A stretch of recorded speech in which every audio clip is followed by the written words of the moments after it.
arestado po ang isang lalaking pumatay ng sariling kamag-anak sa Quezon City.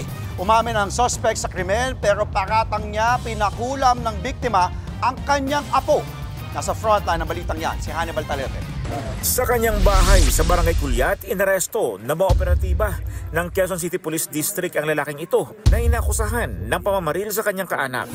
Linggo ng hapon, namapatay umano ng suspect ang kaanak niyang security guard sa Barangay Talipapa. Ang alam namin papasok sa trabaho. During the investigation, nagtanong-tanong doon sa tapat, may narinig po silang 3 putok ng baril. Sa kuha ng CCTV, nahagip ang pagtakas ng suspect sakay ng pulang motorsiklo.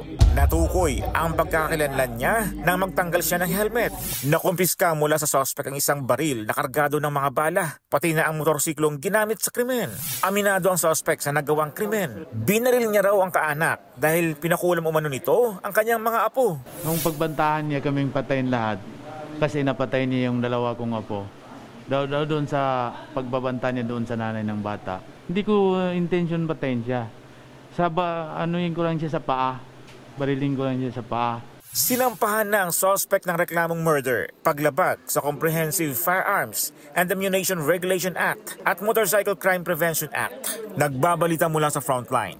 Hannibal Talete, News 5. Mga kapatid, Andre Felix po, manatiling may alam pagdating sa mga mahalagang balita sa loob at labas ng bansa. Mag-follow at mag-subscribe na po sa social media pages ng News 5.